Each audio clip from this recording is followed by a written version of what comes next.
You wake up, reach for your phone before your eyes are even fully open, and suddenly it's 45 minutes later.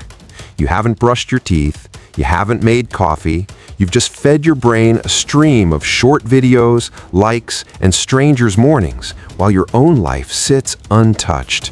And you feel it, that quiet hollow in your chest. Another day starting with you already behind. Most of us are spending over 2 hours a day scrolling like this. That's not casual browsing. That's a chunk of your waking life handed over to an algorithm designed to keep your eyes moving and your attention fragmented. You tell yourself it's just a quick check, but the quick check turns into doom scrolling through feeds that leave you drained, comparing, distracted. Then the afternoon hits and focus is gone. Work piles up. The gym bag stays in the corner. You order takeout again because deciding what to cook feels like too much effort. You hit snooze 5 times tomorrow morning, same loop. The hard part isn't admitting the problem.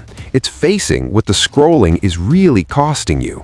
Every time you pick up the phone to avoid boredom, discomfort, or a hard task, you're training your brain to crave the easy dopamine hit over the slow burn of real progress.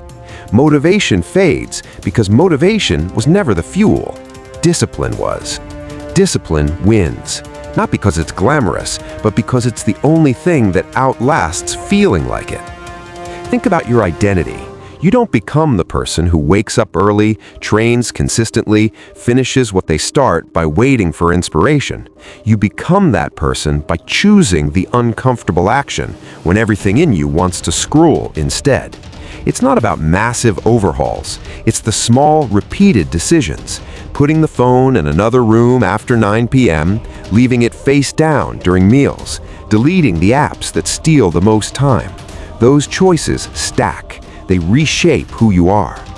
I remember a guy in his late 20s who had a decent job but was stuck. He'd scroll Instagram for an hour every night, watching people half his age build businesses or travel.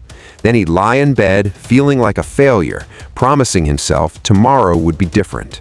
Tomorrow never came, until he started treating his phone like any other distraction, a tool, not a default. He set hard boundaries. No phone in the bedroom, alarm across the room. The first 30 minutes of the day were for him, no notifications. Within weeks, the mental fog lifted. He started showing up for workouts he used to skip. Conversations he avoided became easier because his head was clearer. Small shifts, real change. You don't need to go cold turkey. You just need to notice.